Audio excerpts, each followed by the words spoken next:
कहानी की शुरुआत में इस शहर का नया सिटी लॉर्ड इंसी अपनी नौकरानी शुइन को लेकर किसी कोठे में आया था और वो वहां पर उसके साथ जबरदस्ती करने की कोशिश कर रहा था। शुइन उसे कहती है कि आज तो तुम्हारी शादी है, फिर तुम्हें यहाँ पर नहीं घर पर होना चाहिए वरना मैडम नाराज हो जाएगी। इंजी कहता है कि अगर शादी है तो फिर सुहागरात भी होगी। इतना बोलकर वो उसे किस करने लगा था कि वो उसे रोक कर कहती है कि तुम मेरे साथ ऐसा नहीं कर सकते, मैं बस तुम्हारी एक मामूली सी नौकरानी हूँ। तभी वहाँ पर इंजी की दुल्हन बाऊ बाऊ उसे ढूंढते हुए आ जाती है कि सिटी लॉर्ड कहाँ पर है, वो शादी में क्यों नहीं आया। ऊपर कमरे में इंसी शुइन को किस करने की कोशिश कर रहा था। वो ये भी देखना चाहता था कि आज मेरी शादी है, मगर इसको जरा से भी जलन महसूस नहीं हो रही। शुइन को कोई भी रिस्पॉन्स ना करता देखकर इंजी को बिल्कुल भी अच्छा नहीं लगता एंड वो उसे यहाँ से जाने को कह देता है क्योंकि बाऊ बाऊ इसी तरफ आ रही थी। जब वो वहाँ पर आती कि शुइन पिछले रास्ते से वहाँ से निकल गई थी। बाऊ बाऊ आती ही सीधा उसे ये कहती है कि आज हमारी शादी है और तुम ऐसी जगह पर कर क्या रहे हो, चलो घर वापस चलते हैं। शुइन जब इस जगह से जा रही थी कि उसके पास सिटी लॉर्ड का बटलर साय आता है। वो उसे कहता है कि सिटी लॉर्ड का ये ऑर्डर है कि तुम इस खरगोश को लेकर पूरी रात शहर के चक्कर काटो। बटलर दिल का थोड़ा अच्छा था, इसलिए वो उसे इस कड़कती ठंड में गर्म कपड़े पहनने को देता है। शुइन कहती है कि 3 साल तक मैं उसकी नौकरानी बनकर रही, उसका हर टॉर्चर सहा, लेकिन कल मेरा उसके घर पर आखिरी दिन है, उसके बाद मैं इंसी से आजाद हो जाऊंगी। इंसी दूर से ही उसे जाते हुए देख रहा था। उसे पुरानी बातें याद आती है जहाँ पर पहले इन दोनों में बहुत ही ज्यादा प्यार हुआ करता था। ये दोनों एक दूसरे से अलग ना होने की कस्में वादे खा रहे थे। इन दोनों में पहले बहुत ही ज्यादा प्यार था, लेकिन अब क्या हो गया कि इंसी ने शुइन को अपनी नौकरानी बनाकर उसे काफी परेशान किया। वहीं शुइन ये सोच रही थी कि 3 साल पहले उसके फादर के ऊपर देशद्रोह का आरोप लगा था, जिस वजह से पूरी फैमिली को देश निकाला की सजा मिली। जब इनको सरहद के पास कैदी बनाकर ले जाया जा रहा था कि वहाँ पर इंसी आकर उसे बताता है कि तुम्हारे फादर ने खुदकुशी कर ली है। उसके बाद वो उसके सारे रिश्तेदारों को मार देता है एंड शुइन को अपनी गुलाम बना लेता है। उस वक्त वो नया नया सिटी लॉर्ड बना था और पावर में आते ही उसने ये सब कुछ कर दिया। फिर इंसी उसे अपने घर लाकर कहता है कि अब से तुम मेरी नौकर हो, वो भी 3 साल के लिए। अगर इन 3 सालों में तुमने मुझे जरा सा भी निराश करने की कोशिश की तो मैं तुम्हें जिंदा कब्र में गाड़ दूंगा। शुइन उसे अभी भी पसंद करती थी, इसलिए वो उसकी सारी बातें मानने के लिए तैयार हो जाती है। फिर कहानी प्रेजेंट में आती है जहाँ पर अगले दिन बाऊ बाऊ कह रही थी कि इंसी कल पूरी रात मेरे पास नहीं आया, पक्का शुइन ने उसे अपने पास बुला लिया होगा। उसके बाप ने देशद्रोह किया था और उसकी बेटी को तो देखो, वो सिटी लॉर्ड को सिड्यूस करने में लगी है। कितनी ज्यादा बेशरम है, मुझे उसे सबक सिखाना पड़ेगा। तो वहीं शुइन आज काफी खुश थी कि मैं यहाँ से जा रही हूँ। सामान बांधते हुए वो कह रही थी कि मुझे सरहद पर अपने भैया और मम्मी से जाकर मिलना है, वो वहाँ पर 3 सालों से अकेले रहते आ रहे हैं। तभी एक नौकरानी उसे कहती है कि तुम्हें बाऊ बाऊ ने मिलने के लिए बुलाया है। जब शुइन वहाँ पर जाती कि बाऊ बाऊ सीधा उसे चाटा मार कर कहती है कि मेरे पति को सेड्यूस करने की तुम्हारी हिम्मत कैसे हुई, क्या तुम अपनी औकात भूल गई हो कि तुम बस एक नौकरानी हो। शुइन कहती है कि देखो इंसी के साथ मैंने ऐसा कुछ भी नहीं किया है, तुम हमारे रिश्ते को गलत समझ रही हो। आज मेरा यहाँ पर आखिरी दिन है, तो प्लीज मुझे यहाँ से जाने दो। अब बाऊ बाऊ के पास शुइन के खिलाफ बोलने के लिए कुछ था नहीं, इसलिए वो उसके फादर के बारे में उल्टी सीधी बातें करने लगती है कि तुम्हारा बाप ऐसा था, तुम्हारी माँ वैसी थी। ये सुनकर शुइन को गुस्सा आ जाता है। वो जैसे ही उसे चाटा मारने चाहती कि इंसी आकर कहता है कि देखो तुम मेरी वाइफ को टच करने के बारे में सोचना भी मत, मगर फिर भी वो तो उसे चाटा लगा देती है। इंसी कहता है कि मेरी वाइफ को चाटा मारकर तुमने बहुत ही बड़ी गलती कर दी, अब तुम्हें इसका हर्जाना भुगतना होगा। वो उसके गले में एंट्री पास डालकर कहता है कि इस गेट से जिंदा बाहर निकल सकती हो तो निकल कर दिखाओ, अगर तुमने ये कर दिखाया तो तुम यहाँ से आजाद, वरना तुम्हें जिंदगी भर मेरी गुलाम बनकर रहना होगा। यहाँ पर इंसी शुइन को बिल्कुल एक कुत्ते की तरह ट्रीट कर रहा था, गेट बंद हो उससे पहले ही वो भागना शुरू कर देती है। इनसी शुइन को भागने में कामयाब ना होने के लिए उस पर तीर चला रहा था। जब 3-4 तीर उसके पैर पर लगते कि वो लड़खड़ाकर नीचे गिर जाती है। गेट को बंद होता देखकर वो रोने लगी थी कि मैंने 3 साल तक इनसी की सेवा की बिना किसी शिकायत के, उसका हर टॉर्चर सहा, लेकिन अब जबकि आज़ाद होने की बारी आई तो उसने मेरे साथ ऐसा कर दिया। इनसी कहता है कि तुमने मेरी वाइफ को चाटा मारा था ना, तो अब तुम्हें पूरा दिन पूरी रात घुटनों के बल बैठना होगा, यही तुम्हारी सजा है। रात में शियोन घुटनों के बल बैठकर अपनी सजा को पूरा कर रही थी कि वहाँ पर जख्मी इनसी को लेकर आया जाता है, जो कि पेट्रोलिंग करने बाहर गया था, मगर किसी हमलावर ने उस पर अटैक कर दिया। जब डॉक्टर इनसी की सर्जरी कर रहे थे कि खून को देखकर बाओ बाओ तो बेहोश हो जाती है। थोड़ी देर के बाद डॉक्टर वहाँ से चले गए थे। बटलर साई शियोन के पास आकर कहता है कि अभी सिटी लॉर्ड का ध्यान रखने के लिए कोई भी नहीं है, तो क्या ये काम तुम कर सकती हो? शियोन उनको मना नहीं कर पाती। जब वो कमरे के अंदर जाती कि वो देखती है कि इनसी की पूरी बॉडी ठंडी पड़ गई है, इसलिए वो उसके बाजू में सो जाती है उसे वार्म अप करने के लिए, जिससे हमें पता लगता है कि शियोन के मन में अभी भी इनसी के लिए प्यार है। वो अपनी और इनसी की अच्छी यादों को भूल नहीं पाई है। एक फ्लैशबैक में हमें दिखाया जाता है कि 4 साल पहले इनसी भागकर शियोन के घर के पास आकर उसे कहता है कि मैंने सुना कि तुम बाओ बाओ के बड़े भाई शाओ लियू से शादी करने वाली हो, कह दो कि ये झूठ है, तुम मुझसे प्यार करती हो ना। इतना बोलकर वो उसे काफी अच्छे से प्रपोज करता है, लेकिन शियोन उसे मना कर देती है कि मैं तुमसे शादी नहीं करना चाहती। इनसी उसे पूछता है कि क्या तुम्हें शाओ लियू पसंद है, इसलिए तुम मुझे मना करके उससे शादी कर रही हो, लेकिन शियोन इस पर उसे कोई भी जवाब ना देते हुए अंदर चली जाती है। इनसी उसके वापस आने का इंतजार कर रहा था, लेकिन वो बाहर नहीं आती। अभी बहुत ही ज्यादा कड़क बर्फ गिर रही थी। ज्यादा ठंड में रहने की वजह से वो बेहोश हो गया था। प्रेजेंट में शियोन कहती है कि इनसी अब हमारा हिस्सा बराबर हुआ। अगली सुबह इनसी को जब होश आता कि बाओ बाओ उसके बाजू में बैठी थी, तो उसे ऐसा लगता है कि शायद इसी ने ही पूरी रात मेरा ध्यान रखा होगा। तभी ही वहाँ पर उसका छोटा भाई चियान आकर उसे कहता है कि जांच पड़ताल करने पर मुझे पता लगा कि तुम पर दाओ फैमिली के लड़के ने कल हमला किया था। ये दाओ फैमिली वाले और बाओ बाओ की शाओ फैमिली वाले दोनों ही तुम्हारे दुश्मन हैं। अब तुम सिटी लॉर्ड बन गए हो तो तुम पर इस तरह के हमले तो होते रहेंगे। तुम्हारे साथ शियोन बिल्कुल भी सेफ नहीं, उसे तुम मेरे पास भेज दो, मैं उसकी सेफ्टी का अच्छे से ध्यान रखूंगा। इनसी कहता है कि बिल्कुल भी नहीं, शियोन को अपने साथ ले जाने के बारे में तुम सोचना भी मत। 4 साल पहले उस लड़की ने मुझे रिजेक्ट किया था, वो भी उस शाओ लियू के लिए। मैंने अभी तक इस बात का बदला उससे नहीं लिया। चियान कहता है कि पिछले 3 सालों से तो तुम उसे तंग करते आ रहे हो, क्या अभी तक तुम्हारा मन नहीं भरा? एक दोस्त होने के नाते शियोन की ऐसी हालत मुझसे देखी नहीं जाती, मैं उसे यहाँ से लेकर जा रहा हूँ। इनसी जोर से चिल्लाता है कि मेरी परमिशन के बगैर तुम कुछ भी नहीं करोगे, वरना मैं तुम्हें सजा दूंगा। उसके बाद वो इन दोनों को साथ में मिलने के लिए बुलाता है, जहाँ पर वो शियोन को छलाने के लिए बाओ बाओ से कह रहा था कि आज रात हम दोनों साथ में सुहाग रात मनाएंगे। फिर वो शियोन से कहता है कि इस पायल को मेरी वाइफ के पैरों में बांध दो। जब वो ये कर रही थी कि बाओ बाओ उसे काफी गंदे तरीके से ट्रीट करती है। शियोन को ये सब कुछ बिल्कुल भी पसंद नहीं आ रहा था, मगर इनसे फिर भी बाओ बाओ को नहीं रोकता।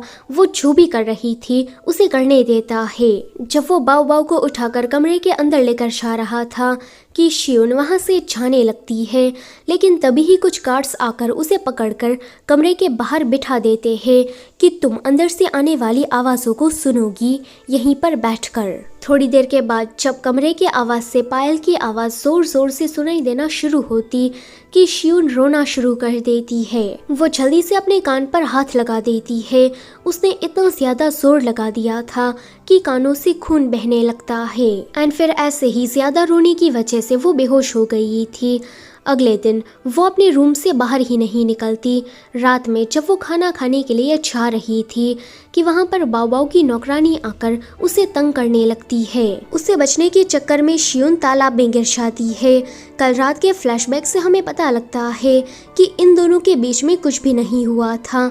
बाओ बाओ खून को देखकर ही बेहोश हो गई थी एंड फिर किसी दूसरे कपल ने आकर वहाँ पर वो सब कुछ किया और ये कमरे के अंदर से ही शियुन को रोते हुए देख रहा था।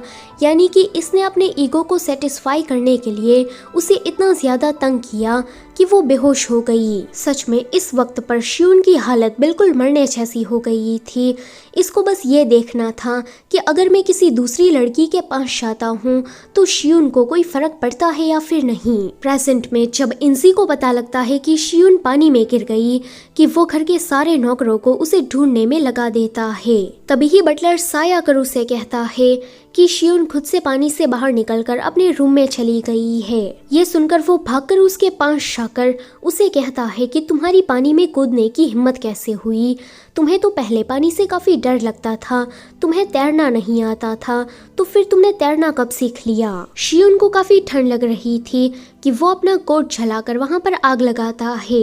उसके बाद वो कहता है कि तुम मेरी परमिशन के बगैर कुछ भी नहीं करोगी, तुम्हारी जिंदगी का कंट्रोल मेरे हाथों में है, तुम मेरी परमिशन के बगैर खुद की जान भी नहीं ले सकती। जब वो यहाँ से बाहर जा रहा था कि चियान उसे लड़ने आ जाता है कि आज तुम्हारी वजह से शियुन हर्ट हो गई, अगर आज उसे कुछ हो जाता तो क्या उसकी रिस्पॉन्सिबिलिटी तुम लेते? तुम उसे अपने पास रख के बस उसे टॉर्चर कर रहे हो, तुम उसको मुझे ले जाने दो, मैं उसका अच्छे से ध्यान रखूंगा। लेकिन इंसी उसे मना कर देता है कि ये मेरे और शियुन के बीच का मामला है, तो तुम बीच में मत पड़ो। फिर वो उस नौकरानी के पास जाकर उसे सजा देता है कि तुम्हारी वजह से शियुन पानी में गिरी थी ना, तो अब तुम पूरा दिन घुटनों के बल बैठकर अपनी गलती का रियलाइजेशन करोगी। बाओ बाओ कहती है कि इसको शियुन की इतनी ज्यादा परवाह क्यों है, वो एक धोखेबाज और देशद्रोही की बेटी है, जबकि मैं एक खानदानी लड़की हूँ, मेरे अंदर कोई कमी नहीं,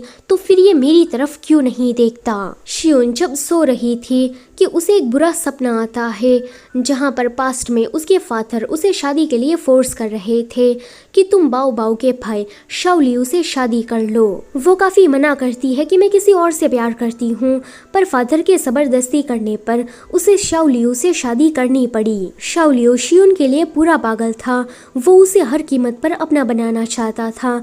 ये सब कुछ देखकर वो काफी डर रही थी कि वहाँ पर इंसी उसे दवाई पिलाने आता है, मगर उसे इतना ज्यादा डरता देखकर वो चुपचाप उसके बाजू में सिर रखकर सो जाता है। दूसरी तरफ हम इस शहर की जानी मानी हस्ती और इंसी की रिश्तेदार मिस सुन को देखते हैं। वो किसी लड़की को इंसी के घर पर नौकरानी बनाकर भेजती है कि तुम्हें वहाँ पर इंसी पर नजर रखनी होगी, तुम उसकी पल पल की खबर मुझे ला कर दोगी। वैसे इस लड़की का नाम सीनू है। सीनू अगले ही दिन यहाँ पर नौकरानी बनकर आ गई थी एंड पहले ही दिन पर शियुन को नीचे गिरा देती है और फिर नाटक करने लगती है कि माफ करना, मुझसे गलती से तुम्हें धक्का लग गया, उम्मीद रखती हूँ कि तुम इस बात को ज्यादा दिल पर नहीं लोगी। शियुन समझ गई थी कि इसने ऐसा जानबूझकर किया, इसीलिए वो गर्मा गर्म चाय को उसके ऊपर फेंकती है एंड कहती है कि क्या तुम ऐसा करके सिटी लॉर्ड की नजरों में आना चाहती हो? तो मैं तुम्हें बता दूं कि ये इतना आसान नहीं। शियुन को इतना ब्रेवली एक्ट करता देख इंसी तो उससे इम्प्रेस हो गया था।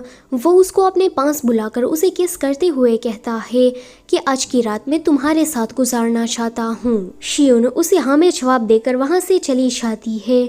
इससे ये काफी खुश हो गया था कि इसने मुझे मना करके कोई ड्रामा क्रिएट नहीं किया, सीधा हाँ कह दिया। रात में इंसी काफी एक्साइटेड नजर आ रहा था और शियुन का इंतजार कर रहा था।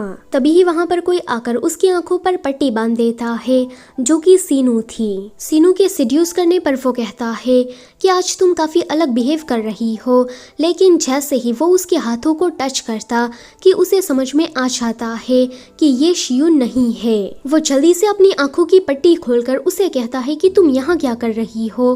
कि वो कहती है कि देखो इसमें मेरी कोई गलती नहीं, शियुन ने मुझे यहाँ पर अपनी जगह पर भेजा था। दूसरी तरफ शियुन चियान की मदद से इस मौके का फायदा उठाते हुए यहाँ से भागने की कोशिश कर रही थी, लेकिन इंसी उसे जाने नहीं देता। इंसी कहता है कि तुम्हें क्या लगा कि तुम मुझसे बचकर भाग जाओगी, मेरे जीते जी तो ये पॉसिबल नहीं। शियून उसे कहती है कि 4 साल पहले एक गलतफहमी के चलते तुमने मुझे 3 साल तक टॉर्चर किया, अपनी नौकर बनाकर रखा।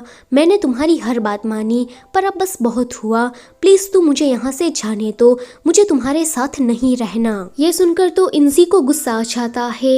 इन गुस्से में ही वो उसके साथ जबरदस्ती करने की कोशिश कर रहा था, लेकिन जब वो देखता है कि ये काफी डर गई है कि वो रुक जाता है। अगले सीन में वो बाओ के साथ चिपक कर उसके साथ गुलछर्रे उड़ा रहा था ताकि वो शियून को जेलस फील करा सके। इसके मन में अभी बस यही चल रहा था कि पास्ट में इसने मुझे रिजेक्ट कर दिया था और शाओलियू से शादी कर ली थी। उस वक्त मैं इसके लिए काफी तड़पा था, तो अभी मैं इसके साथ भी वैसा ही करूँगा। वो बाओ को 1000 मोती वाली माला गिफ्ट में देता है।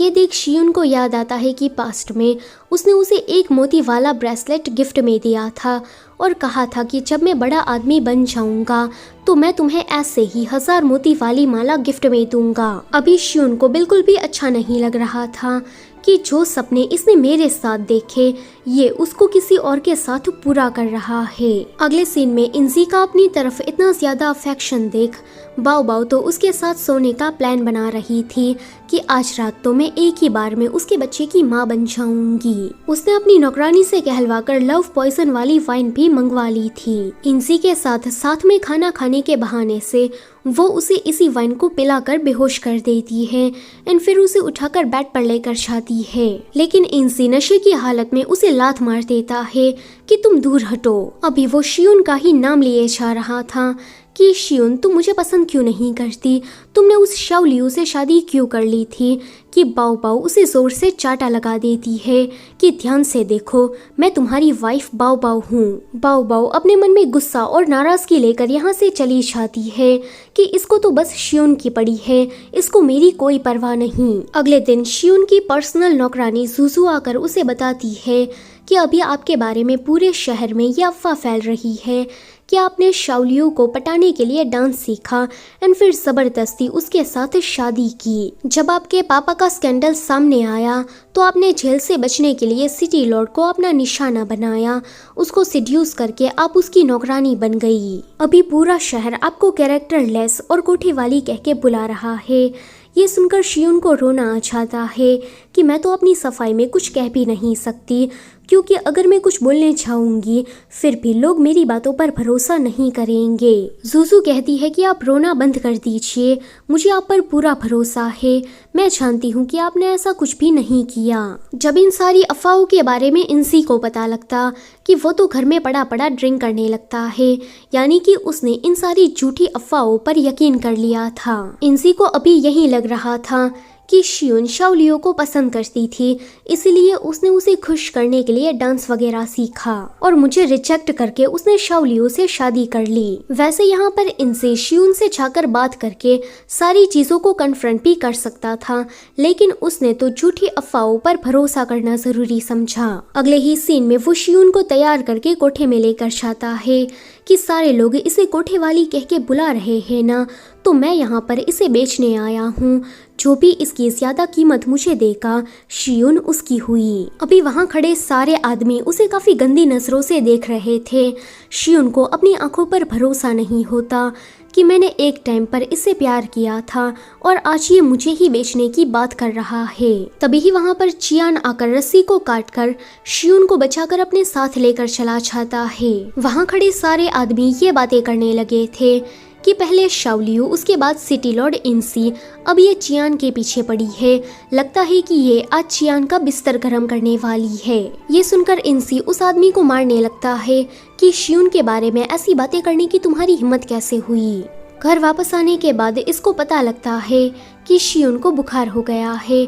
वो कहता है कि लगता है कि मैंने उसके साथ कुछ ज्यादा ही कर दिया, अभी इसे अपनी गलती का एहसास हो रहा था। तभी ही चियान आकर उसे जोर से मुक्का मारकर कहता है कि तुम शियून के साथ ऐसा कैसे कर सकते हो, तुम उसे कोठे में बेचने चले गए थे, अगर तुम्हें शियून को अपने पास नहीं रखना तो उसे मेरे पास भेज दो। कि ये उसे मार कर कहता है कि बिल्कुल भी नहीं, शियून सिर्फ और सिर्फ मेरी है, उसको मैं ही अपने पास रखूंगा, दूसरा कोई भी आदमी नहीं। अब ये यहाँ पर पॉसेसिव एक्ट करने लगता है चियान कुछ बोलने चाहता कि वो उसे चुप कराकर यहाँ से भगा देता है। अगले दिन बाओ बाओ शियून का हालचाल पूछने आई थी। वो कहती है कि माना कि तुम मुझे बिल्कुल पसंद नहीं, पर इंसी ने कल जो तुम्हारे साथ किया वो काफी ज्यादा गलत था। अगर चियान सही समय पर तुम्हें बचाने नहीं आता तो वो तो तुम्हें कोठे में बेच देता। फिर वो कहती है कि इतना सब कुछ हो जाने के बाद तुम पक्का इंसी के साथ रहना पसंद नहीं करोगी। मैं तुम्हारी भागने में मदद करती हूँ। ऐसा करने पर तुम इंसी के टॉर्चर से बच पाओगी और तुम्हें तुम्हारी आज़ादी मिल जाएगी और मुझे मेरा पति मिल जाएगा। इसमें हम दोनों का फायदा है। शियोन सोचती है कि अगर मैंने अकेले भागने की कोशिश की तो इंसी मुझे कहीं ना कहीं से ढूंढ निकालेगा। इससे अच्छा कि मैं बाओ बाओ की मदद ले लूं। आगे वो इस जगह से भागने के बाद अपने पुराने घर पर जाती है जहाँ पर वो अपने पेरेंट्स के साथ पहले रहा करती थी। अब ये पूरा घर खंडर बन चुका था। घर में इसी तरह से घूमने पर उसे 3 कब्रें मिलती है जो कि उसके माता पिता और भाई की थी। शियोन काफी शॉक्ड होकर कहती है कि मुझे तो लगा था कि मेरी माँ और भाई जिंदा होंगे, सरहद पर कहीं रहते होंगे, लेकिन इनकी तो मौत हो गई है। इंसी ने 3 सालों से मुझसे ये बात छुपा कर रखी।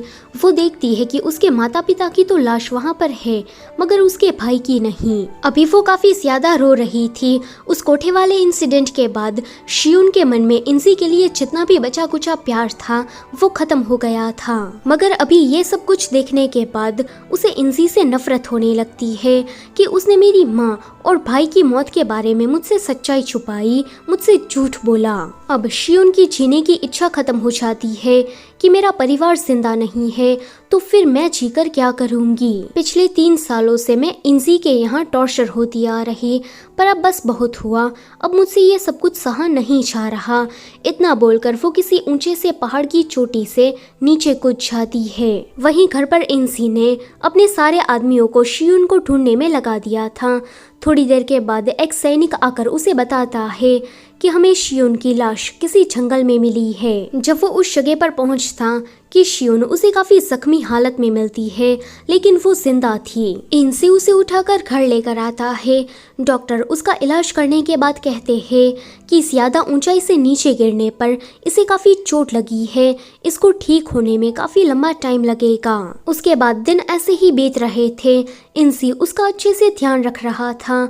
यहाँ पर उसे काफी पछतावा भी होता है कि मैंने इसे इतना ज्यादा टॉर्चर किया, तंग किया कि इसकी जीने की इच्छा ही खत्म हो गई। वो भगवान से काफी प्रार्थना कर रहा था कि शियोन जल्दी से उठ जाए। अगले ही दिन शियोन को जब होश आता कि इंसी बिल्कुल सिग्मा मेल की तरह एक्ट करते हुए उसे कहता है कि उस पहाड़ से नीचे कूदने की तुम्हारी हिम्मत कैसे हुई, क्या मैंने तुम्हें परमिशन दी थी? कि शियोन उसे चाटा लगाकर कहती है कि देखो तुम मुझसे इस तरह से चिल्लाकर बात नहीं कर सकते। यहाँ पर होश में आने के बाद शियोन की 4 साल की मेमोरीज चली गई थी। उसे बस इतना याद था कि वो और इंसी अभी एक दूसरे को डेट कर रहे हैं। उसका बदला सा बिहेवियर देखकर इंसी पहले तो कुछ समझ नहीं पाता, मगर फिर उसकी बातों को सुनकर कहता है कि क्या तुम मेमोरी लॉस्ट का नाटक करके मुझसे बचना चाहती हो? फिर वो बटलर साई और चियान दोनों को बारी बारी करके उसके पास भेजता है ये चेक करने के लिए कि इसकी सचमुच में मेमोरी लॉस्ट हुई है या फिर नहीं। जब ये दोनों शियोन से मिलने के बाद इस बात को कंफर्म करते कि हाँ उसका मेमोरी लॉस्ट हो चुका है, वो पिछली बातों को भूल गई है, पर फिर भी इसको तो यकीन नहीं होता। वो शियोन को पानी में धक्का दे देता है कि अगर ये नाटक कर रही होगी तो अभी तैर के बाहर आएगी, लेकिन शियोन को पानी के अंदर डूबता देखकर वो जल्दी से उसकी जान बचाने के लिए पानी में कूद जाता है। इस तरह से शियोन की जान खतरे में डालकर इसको यकीन हो गया था कि इसका सचमुच में मेमोरी लॉस्ट हो चुका है। अब शियोन को तो कुछ याद नहीं था, इसलिए ये उसका बॉयफ्रेंड बनने का एक्ट करने लगता है जैसे कि वो दोनों 4 साल पहले रहा करते थे। शियोन जब अपने पेरेंट्स के बारे में उसे पूछती है कि मैंने उनको कहीं नहीं देखा, वो लोग कहाँ पर है, कि इनसे उसे झूठ बताता है कि राजा ने तुम्हारे पिता को प्रमोशन दे दिया जिस वजह से वो बॉर्डर पर अपनी सर्विस दे रहे हैं। तुम्हारी माँ और भाई दोनों वहीं पर ही है। मैं सिटी लॉर्ड बन गया इसलिए मैंने तुम्हें अपने पास रखा। इंसी ने यहाँ पर झूठ का सहारा लेकर सब कुछ अच्छे से संभाल कर रखा ही था कि वहाँ पर बाओ बाओ आकर शियोन से लड़ने लगती है कि मैंने तुम्हें घर से भगाने में मदद की ताकि मेरी शादी बच सके, लेकिन तुम तो यहाँ पर वापस आ गई। बाओ बाओ ज्यादा कुछ बोल पाए उससे पहले इंसी उसे यहाँ से भगा देता है। शियोन उससे पूछती है कि ये सब कुछ क्या है, क्या तुम मुझे धोखा दे रहे हो, क्या तुमने शादी कर ली? इंसी उसे कहता है कि बाओ बाओ के पिता मिस्टर शाओ ने सिटी लॉर्ड बनने में मेरी मदद की थी, तो बदले में मुझे बाओ बाओ से शादी करनी पड़ी। मेरे मन में उसके लिए कोई भावना नहीं, मैं बस तुम्हें पसंद करता हूँ। शियोन कहती है कि ये कैसा मजाक है, तुम शादीशुदा हो और मुझे भी अपने साथ रखना चाहते हो। देखो तुम इस तरह से रह सकते हो पर मैं नहीं। अगले दिन शियोन उसका घर छोड़कर यहाँ से जा रही थी कि बाओ बाओ उसके पास आकर उसे कहती है कि देखो तुम एक देशद्रोही की बेटी हो, वो अपने साथ कुछ सबूत भी लाई थी। तुम्हारा पूरा परिवार मर चुका है, तो फिर तुम यहाँ क्या कर रही हो? तुम चली क्यों नहीं जाती? तुम इस तरह से करके मेरी शादीशुदा जिंदगी को खराब कर रही हो। शियोन उन सारे सबूतों को देखकर उसे छलाकर बाओ बाओ की तरफ एक इविल स्माइल करती है, जिससे बाओ बाओ समझ गई थी कि इसका कोई मेमोरी लॉस्ट नहीं हुआ, ये बस भूलने का नाटक कर रही है। फ्लैशबैक से हमें पता लगता है कि शियोन को उस दिन अपने फादर की कब्र में उसका लिखा हुआ एक लेटर मिला था, जिसमें वो कह रहे थे कि वो एज अंडर कवर बनकर काम कर रहे हैं। उन्होंने शियोन को शाओलियू से जबरदस्ती शादी करने को इसीलिए कहा था ताकि वो शाओलियू के खिलाफ कोई सबूत ढूंढ सके। मिस्टर शाओ और उसका बेटा शाओलियू दोनों ही एक बहुत बड़े भ्रष्टाचारी के केस में शामिल थे और शियोन के पिता उन दोनों को एक्सपोज करना चाहते थे। शियोन कहती है कि मैं जानती ही थी कि मेरे पिता कभी भी खुदकुशी नहीं कर सकते, पक्का मिस्टर शाओ ने ही उसे मारा होगा। इस लेटर को पढ़ने के बाद शियोन ने जानबूझकर उस पहाड़ से छलांग लगाई ताकि इस बहाने से इंसी उसको सिंपैथी दिखाए। ऐसा करके शियोन इंसी के घर में रहना चाहती थी। इंसी के घर में रहकर ही वो मिस्टर शाओ तक पहुंच सकती थी। फिर कहानी प्रेजेंट में आती है जहां पर इंसी यहाँ पर आ गया था। बाओ बाओ उसे बताने की कोशिश करती है कि इसका कोई मेमोरी लॉस्ट नहीं हुआ, लेकिन इंसी उसकी बातों पर भरोसा नहीं करता और दोबारा उसे यहाँ से भगा देता है। शियोन उसे कहती है कि बाओ बाओ ने मुझे अपनी फैमिली के बारे में बताया, तो तुमने उन लोगों को लेकर भी मुझसे झूठ बोला। अब मैं तुम्हारे घर में एक सेकंड भी नहीं रुक सकती। इतना बोलकर वो वहाँ से बाहर चली जाती है। इंसी उसके पीछे पीछे आ रहा था। जैसे ही इंसी का ध्यान भटकता कि शाओलियू आकर शियोन को किडनैप कर लेता है। वो कहता है कि शादी के बाद अब जाके तुम मेरे हाथ लगी हो, उस वक्त तो तुम्हारे पिता देशद्रोही साबित हो गए थे, इसलिए मुझे तुम्हें छोड़ना पड़ा था, लेकिन इस बार मैं तुम्हें जाने नहीं दूंगा। शाओलियू यहाँ पर बिल्कुल एक पागल आशिक की तरह बिहेव कर रहा था कि तभी ही वो उसके हाथों से खुद को चाकू मार देती है। तभी ही वहाँ पर इंसी आकर ये सब कुछ देख लेता है।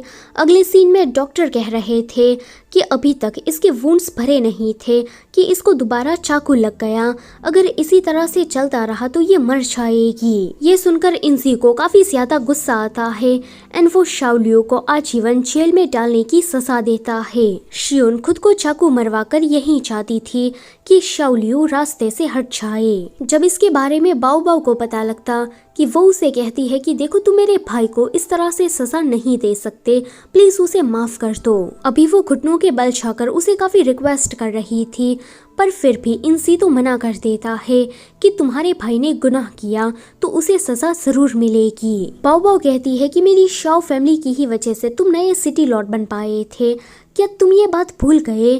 क्या तुम मेरे भाई की एक छोटी गलती माफ नहीं कर सकते? मैं जानती हूँ कि तुम ये सब कुछ शियोन के लिए कर रहे हो। कि वो कहता है कि देखो तुम्हारी फैमिली ने मेरी मदद की थी, तो इस बात का एहसान मैंने कब का चुका दिया है, तो तुम ज्यादा नाटक मत करो। वो अपने गार्ड से कहलवाकर बाओ बाओ को एक खंडर जैसे घर में रहने की सजा देता है कि अब से ये वहीं पर ही रहेगी। अगले दिन मिस्टर शाओ काफी गुस्से में इंसी के पास आकर कहते हैं कि तुम मेरे बेटे को सजा नहीं दिलवा सकते। एक तो सिटी लॉर्ड बनने में मैंने तुम्हारी मदद की और तुम आस्तीन का सांप बनकर मुझे ही काटना चाहते हो। मैं अपने बेटे शाओलियू को बचाने के लिए हर कनेक्शन का यूज करूंगा। मैं भी देखता हूँ कि तुम क्या कर सकते हो। जब वो यहाँ से जा रहे थे कि उसकी नजर शियोन पर पड़ती है।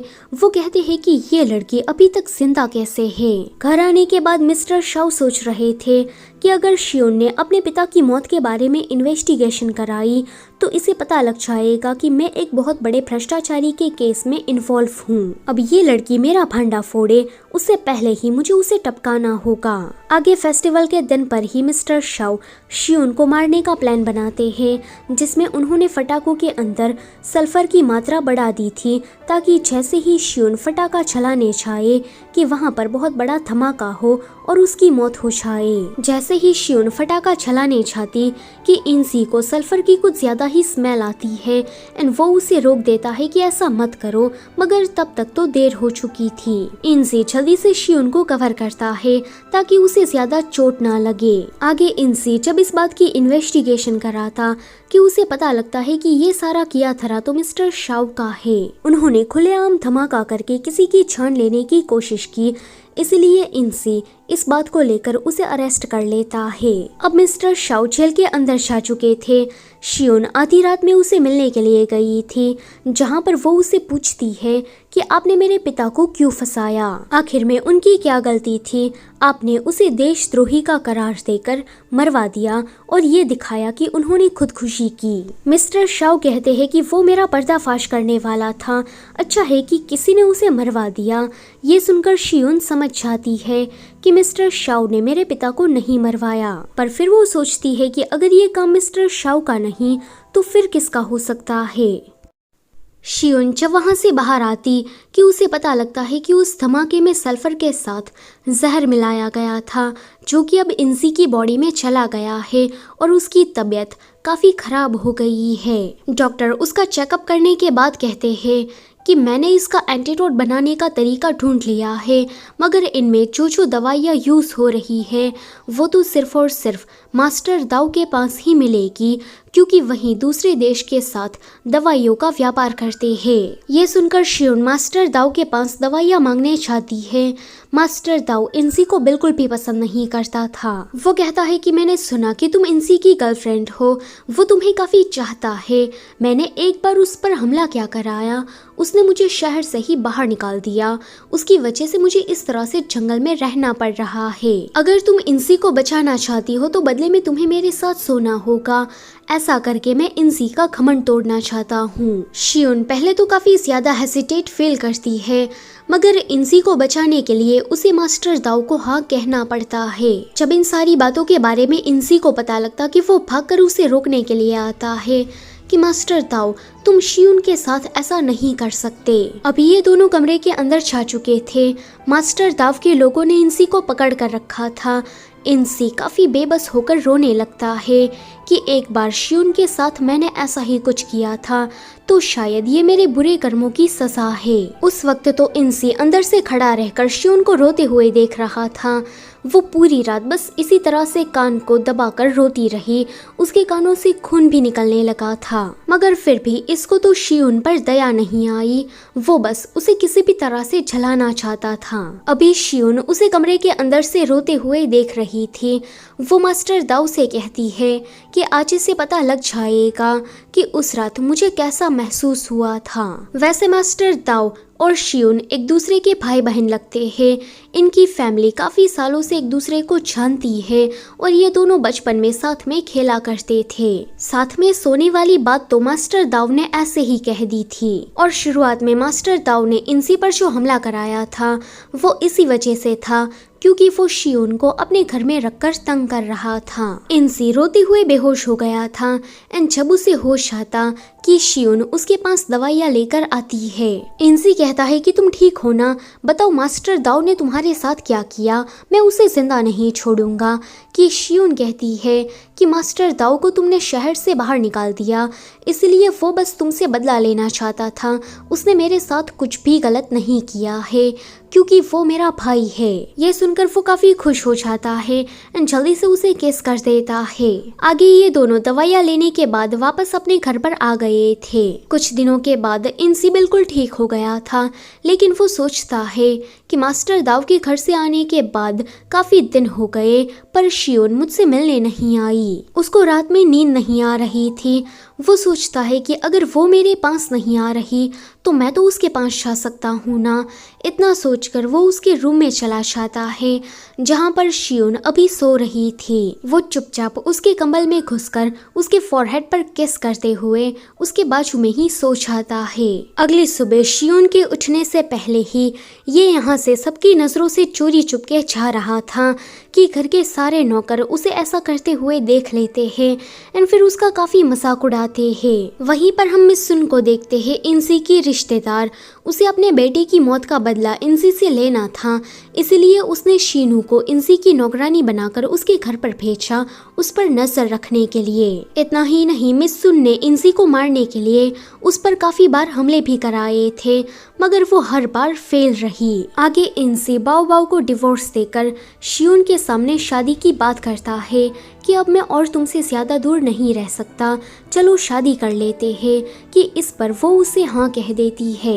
जब वो शादी की शॉपिंग करने बाहर गई थी कि हम उसके भाई को देखते हैं जो कि जिंदा था और दूर से ही उस पर नजर रखे हुए था। वो शियोन की नौकरानी जूजू से कहता है कि शियोन को कहना कि रात में मुझसे मिलने आए। जूजू घर आने के बाद शियोन को ये बात बताती है कि आपके भाई जिंदा है और वो आपसे मिलना चाहते हैं। ये सुनकर शियोन काफी इमोशनल हो गई थी।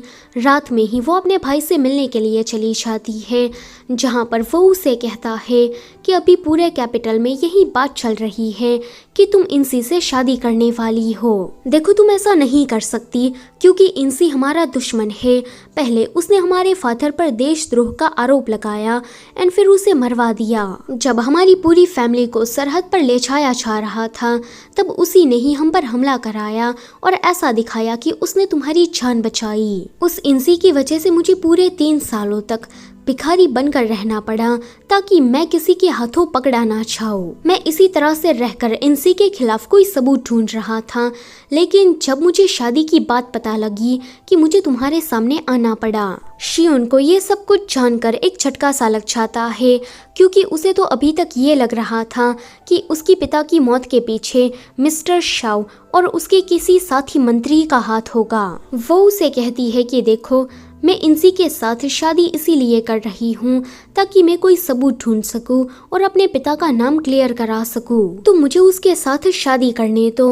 हमारे फादर के ऊपर देशद्रोह का जो थप्पा लगा है हम दोनों मिलकर उसे हटाएंगे। शियोन के भाई का मन तो अभी भी नहीं मान रहा था। वो कहता है कि प्लीज तुम उसके साथ शादी मत करो, मगर फिर वो कहता है कि जैसी तुम्हारी मर्जी। दूसरी तरफ सीनू बाओ बाओ से मिलने के लिए चाहती है जो कि अभी भी इंसी के घर में बंद थी। वो कहती है कि ये शियोन मुझे बिल्कुल भी ठीक नहीं लगती। इंसी तुम्हें डिवोर्स देकर अब उससे शादी करने वाला है। उसने तो सच में तुमसे तुम्हारा पति छीन लिया। बाओ बाओ कहती है कि शियोन का कोई मेमोरी लॉस्ट नहीं हुआ, वो बस नाटक कर रही है और इंसी के सामने खुद को बेचारी दिखाकर उसकी सिंपैथी हासिल करना चाहती है ताकि वो अपने फादर को जस्टिस दिला सके। बाओ बाओ यहाँ पर सारे राज खोल रही थी। सीनू उन सभी को सुनने के बाद उसे मार देती है एंड फिर सबको ये कहती है कि इसने तो घर के अंदर खुदकुशी कर ली। उसके बाद सीनू मिस सुन के पास जाकर उसे ये सारी बातें बताती है कि मिस सुन कहती है कि लो, इंसी की एक और नई दुश्मन आ गई। अगर शियोन इंसी को मार देती है तो फिर इसमें मेरा ही फायदा होगा, इसलिए जो जैसा चल रहा है वैसे चलने देती हूँ। मुझे शियोन के बारे में किसी से बात नहीं करनी चाहिए। अगले दिन इन दोनों की शादी होने जा रही थी। जैसे ही इनकी शादी की सारी रस्में खत्म होती कि वहाँ पर शावलियो आकर इन पर हमला कर देता है क्योंकि शावलियो को इंसी को मारकर नया सिटी लॉर्ड बनना था। शियोन का भाई भी इस जगह पर आया था। शावलियो की बातें सुनकर उसे पता लग जाता है कि उसके फादर को मारने वाला इंसी नहीं बल्कि ये था। और जब इनको कैदी बनाकर सरहद पर भेजा जा रहा था तब शावलियो ने ही इन पर हमला कराया था। इंसी तो वहाँ पर उनको बचाने आया था। ऊपर शियोन इंसी के ऊपर अचानक से ही जानलेवा हमला करके कहती है कि तुमने मेरे फादर के ऊपर देशद्रोह का झूठा आरोप लगाकर उसे मार दिया और मुझे 3 साल तक अपनी नौकरानी बनाकर टॉर्चर किया। तुम्हें लगता है कि इतना सब कुछ हो जाने के बाद मैं तुम्हें जाने दूंगी? इंसी कहता है कि तो तुम्हें सब कुछ याद था? वो कहती है कि हाँ, मुझे सब कुछ याद है, मैं बस भूलने का नाटक कर रही थी ताकि मैं अपने फादर को जस्टिस दिलाने के लिए कोई एविडेंस ढूंढ सकूं। इंसी कहता है कि मैंने तुम्हारे फादर को नहीं मारा, पर शियोन को उसकी बातों पर भरोसा नहीं होता कि तुमने पहले भी मुझसे बहुत सारे झूठ बोले हैं, तो ये भी तुम्हारा कोई झूठ होगा। शियोन की आंखों में अपने लिए इतनी ज्यादा नफरत देखकर वो कहता है कि मैंने तुम्हें 3 सालों तक तंग किया ना, तो मैं तुम्हारे हाथों मरना डिजर्व करता हूँ। तभी ही इन दोनों के बीच में एक बड़ा सा लकड़ी का टुकड़ा आकर गिरता है। इंसी अभी दरवाजे की तरफ था कि उसके लोग आकर उसे बचाकर वहां से लेकर चले जाते हैं और शियोन वहीं आग में फंसी रह जाती है। इस लड़ाई को शाओलियो ने जीत लिया था। इंसी के यहाँ से भाग जाने के बाद ये सिटी लॉर्ड की कुर्सी पर बैठ जाता है। इतना ही नहीं, ये मिसुन के साथ भी हाथ मिला लेता है। वैसे ये दोनों ही इंसी के दुश्मन थे। शाओलियो अपने आदमियों को ऑर्डर देता है कि इंसी जहाँ कहीं भी मिले उसे ऑन द स्पॉट खत्म कर दो। फिर हम कुछ दिनों के बाद का सीन देखते हैं जहाँ पर बटलर साई और इंसी किसी झोपड़ी जैसी जगह पर छुप कर बैठे थे। इंसी की आंखों में ज्यादा धुआं छाने की वजह से वो अंधा हो गया था। बटलर साई कहता है कि तुमने काफी दिनों से कुछ भी नहीं खाया, प्लीज थोड़ा खाना खा लो, लेकिन वो खाने से मना कर देता है कि आग में शियोन की मौत हो गई और मैं कुछ भी नहीं कर पाया। आखिर में मैं जिंदा क्यों हूँ? मुझे भी उस दिन मर जाना चाहिए था। वहीं पर चियान और इंसी का पर्सनल बॉडीगार्ड दोनों ही मिलकर उसे ढूंढ रहे थे। चियान कहता है कि शाओलियो के लोग उसे ढूंढ निकाले, उससे पहले हमें उसे ढूंढना होगा। दूसरी तरफ हम शियोन को देखते हैं जो कि जिंदा थी।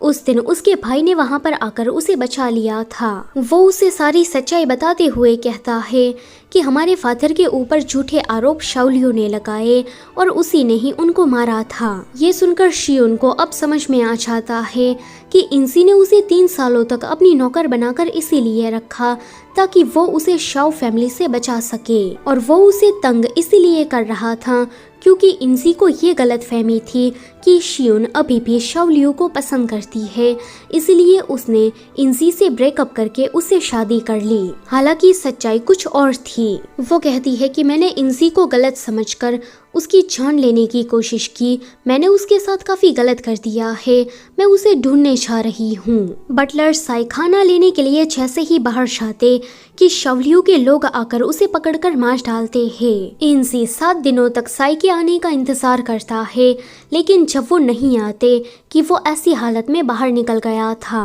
रास्ते में पड़े बन को देखकर वो हड़बड़ी में उसे खाने लगा था क्योंकि उसने काफी दिनों से कुछ खाया नहीं था। शियोन उसे ढूंढते हुए इसी तरफ आ गई थी। इंसी की ऐसी हालत देखकर वो जल्दी से उसे अपने घर ले जाती है। वो देखती है कि जहाँ पर उसने चाकू मारा था वो घाव तो अभी तक हील नहीं हुआ कि वो उस पर दवाई लगाकर वहाँ पर पट्टी बांध देती है। शियोन उसके सामने कुछ बोल नहीं रही थी क्योंकि वो जानती थी कि इंसी उसकी आवाज को पहचान लेगा। वो ऐसे ही उसकी हथेली में लिख लिख कर उसे बातें कर रही थी। वो शियोन के सामने ही शियोन की बातें करता है कि मेरी वाइफ अब मर चुकी है। जब वो जिंदा थी तो हम लोग इस तरह से रहा करते थे, लेकिन बाद में मैंने उसे काफी हर्ट कर दिया। पक्का अब वो मुझसे नफरत करती होगी। शियोन उसकी बातें सुनते हुए सो गई थी कि हमें पता लगता है कि इंसी ने शियोन को पहचान लिया है। पर अब तो इन दोनों के रिश्ते में कड़वाहट आ गई, जिस वजह से दोनों ने ही खुद को एक दूसरे के सामने रिवील नहीं किया। अगले दिन इंसी शियोन से कहता है कि मैंने एक गलत फहमी के चलते अपनी वाइफ को काफी ज्यादा तंग किया, टॉर्चर किया, उसके साथ बुरा व्यवहार किया। मुझे लगा कि वो मेरे साथ रिश्ते में रहकर किसी और से प्यार करने लगी और उसके साथ शादी कर ली, लेकिन सच तो ये था कि उसके फादर ने उसे फोर्स किया था। शियोन उसके मुंह से ऐसी बातें सुनकर जल्दी से बाहर जाकर रोने लगती है। यहाँ इंसी सोच रहा था कि मैं अभी काफी ज्यादा शर्मिंदा हूँ कि मैंने शियोन पर शक किया और उसके साथ इतना ज्यादा गलत कर दिया। तभी वहाँ पर शाओलियू के लोग उसे ढूंढते हुए आ गए थे कि जल्दी से ये दोनों छुप जाते हैं। जब सारे सैनिक वहाँ से चले गए थे कि इंसी अचानक से ही आकर उसे हक कर लेता है एंड कहता है कि तुमने मुझे बचाने के लिए खुद की पहचान रिवील कर दी, तुम मुझे अभी भी पसंद करती हो ना शियुन। कि वो कहती है कि मैंने अपनी पहचान तुम्हारे सामने इसीलिए रिवील नहीं की क्योंकि मुझे लगा कि मैंने तुम्हें चाकू मारा, तुम पर अपनी फादर की मौत को लेकर शक किया तो तुम मुझ पर गुस्सा होंगे। अभी वो उसे काफी सॉरी कह रही थी कि वो कहता है कि तुम माफी क्यों मांग रही हो, मैंने तुम्हारे साथ गलत किया तो माफी मुझे मांगनी चाहिए। अब ये दोनों एक दूसरे के साथ बातचीत करके सारी गलत फहमियों को क्लियर करते हैं एंड वापस से साथ आ जाते हैं। अब ये दोनों कुछ दिनों तक इसी घर में रहने का फैसला करते हैं जहाँ पर इनके बीच में प्यार भी बढ़ रहा था। एक दिन इंसी की आंखें ठीक हो जाती है, वो भागकर शियुन के पास आकर उसे ये बात बताता है कि मैं कब से सोच रहा था कि जैसे ही मेरी आंखें ठीक होगी तो मैं सबसे पहले तुम्हें देखना चाहूँगा। शियुन उसके लिए काफ़ी ज़्यादा खुश होती है। आगे वो बाजार में सब्जियां खरीदने चली गई थी कि वहाँ पर शाओलियू के लोग उसे पकड़ लेते हैं। अभी शाओलियू उसे काफ़ी गंदी नज़रों से देख रहा था। वो कहता है कि मैं तुमसे शादी करना चाहता हूँ, देखना शादी की बात सुनकर इंसी जरूर सामने आएगा और मैं उसे मार दूंगा। काफी देर हो गई थी, शियुन को वापस ना आता देखकर इंसी उसे ढूंढने बाहर चला गया था, जहाँ पर उसकी मुलाकात चियान से हो जाती है। चियान उसे कहता है कि अभी शहर का एक भी आदमी शाओलियू से खुश नहीं है, वो सभी लोग प्रोटेस्ट कर रहे हैं कि वो सिटी लॉर्ड की पोजीशन से हट जाए। शाओलियू ने जनता के हित में कोई भी काम नहीं किया, उल्टा जो कोई भी उसके खिलाफ जा रहा है वो उसको काफी बेरहमी से मार रहा है। सभी लोग तुम्हें सिटी लॉर्ड के तौर पर वापस चाहते हैं कि इंसी कहता है कि अभी हमारे पास जितने आदमी हैं तो मुझे नहीं लगता कि मैं शाओलियू के सामने जीत पाऊंगा। कि तभी ही वहाँ पर शियुन का भाई मास्टर दाव को लेकर आ जाता है। वो सबसे पहले उसे माफी मांगता है कि मैंने तुम्हें काफी गलत समझ लिया था। फिर वो कहता है कि मास्टर दाव और उसके सारे आदमी शाओलियू से लड़ने में तुम्हारी मदद करेंगे। उसके बाद उसी रात ये अपने लोगों को इकट्ठा करके शाओलियू के घर पर हमला कर देते हैं। शाओलियू बचने के लिए शियुन का सहारा लेता है कि अगर इंसी तुमने मुझे मारने की कोशिश की तो मैं शियुन को जिंदा नहीं छोड़ूंगा। वो शियुन को हॉस्टेज बनाकर वहां से भागना चाहता था, लेकिन तभी ही इंसी आकर उसे खत्म कर देता है, एक बार सोचने का मौका भी नहीं देता। उसके बाद इंसी के सारे लोग मिलकर शाओलियू के लोगों को खत्म कर देते हैं और इसी के साथ ये ड्रामा भी यहीं पर ही खत्म होता है। वीडियो से जाने से पहले don't forget to like, share and subscribe. Thank you for watching.